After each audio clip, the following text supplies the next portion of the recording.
Bismillahirrahmanirrahim. Assalamu alaikum dear students. I am Kaisar Israr and you are watching our YouTube channel Al Wajid Academy of Sciences. If you are new on our channel then please subscribe our channel and press the bell icon.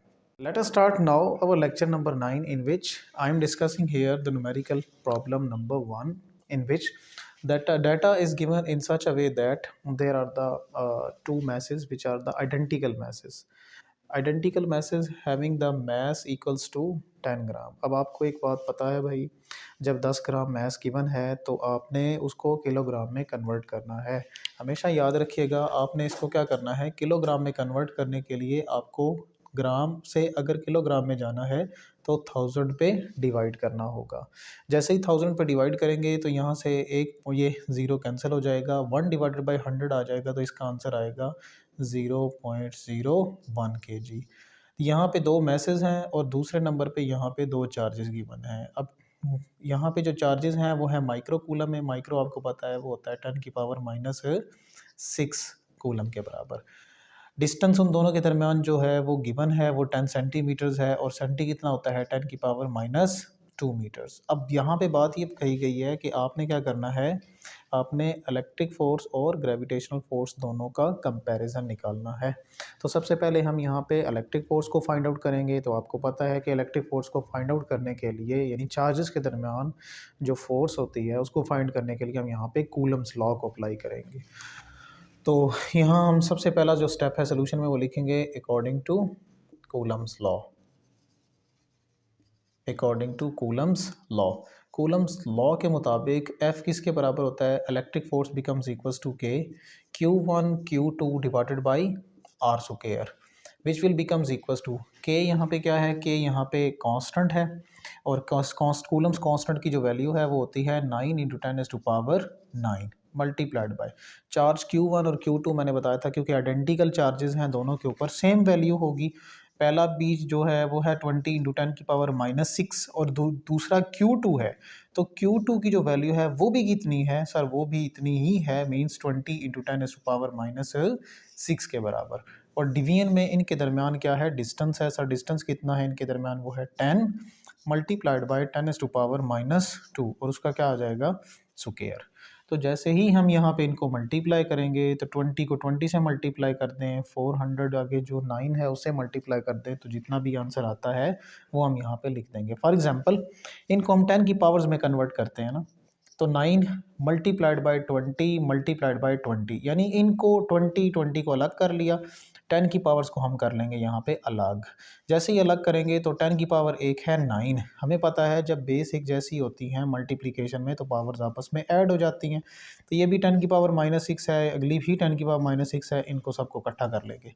Division में 10 है तो 10 का भी square है, 10⁻⁻2 का भी square है, तो 10 का स्क्वायर आ जाएगा 100 मल्टीप्लाइड बाय 10⁻⁻2 का जैसे ही स्क्वायर करेंगे तो वो हो जाएगा 10⁻⁻4।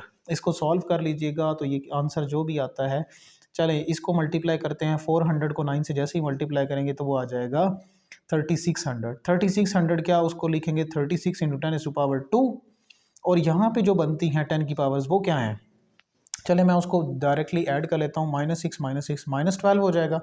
-12 और +9 करेंगे तो आंसर आ जाएगा -3 और बटे में जो चीज़ मौजूद है वो 10 की पावर, देखें 100 को लिखेंगे 10 की पावर +2 और 10 की पावर एक है -4। तो अगर इकट्ठा बोलें तो 10 की पावर 2 -4, तो आंसर आ जाएगा आपके पास 10 की पावर -2। वो 10 की पावर -2 ऊपर जाएगी तो 10 की पावर +2 बन जाएगी। डिवीजन में कुछ भी नहीं बचेगा, 1 बचता है उसको छोड़ देंगे which is equal to electric force हमारे पास आ जाएगी। ये बनेगा अराउंड अबाउट 36। यहाँ पे 2 और ये 2 ऐड होके 4 -1, तो ये नियरली इक्वल टू ये आ जाएगा। तो क्योंकि फोर्स है उसका यूनिट न्यूटन्स में होता है तो हमने न्यूटन्स में लिख दिया। यहाँ तक तो हमने इलेक्ट्रिक फोर्स को फाइंड आउट किया है।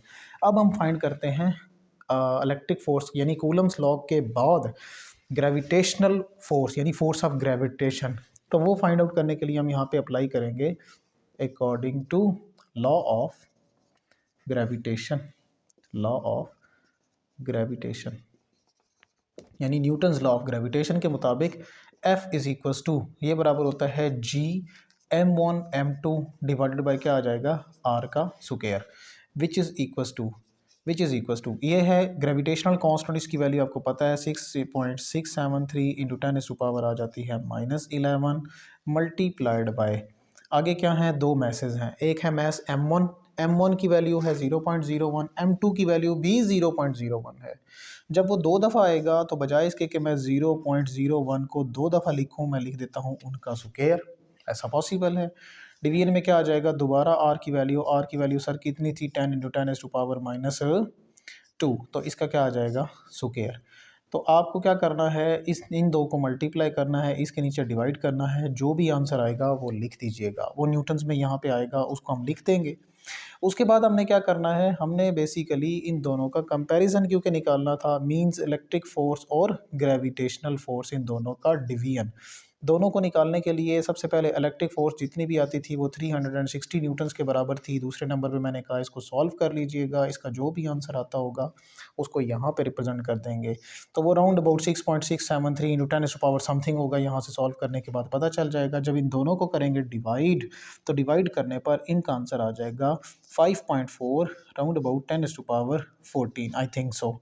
और इसका कोई यूनिट नहीं होगा। वजह क्या है सर, वजह ये है कि ऊपर भी फोर्स मौजूद है, नीचे भी फोर्स है, तो ऊपर भी न्यूटन और नीचे भी न्यूटन, तो न्यूटन न्यूटन को क्या कर देगा, कैंसिल। नतीजा ये निकलेगा कि इनका कोई यूनिट नहीं होगा। तो इंशाल्लाह नेक्स्ट लेक्चर के अंदर हम इससे अगले न्यूमेरिकल प्रॉब्लम्स को भी सॉल्व करेंगे, और उसके अलावा जो हमारे कुछ लेक्चर्स रहते थे गाउस लॉ से रिलेटेड, उनको इंशाल्लाह हम नेक्स्ट लेक्चर के अंदर कवर करेंगे। तब तक के लिए हमें दीजिए इजाज़त। अल्लाह हाफिज़।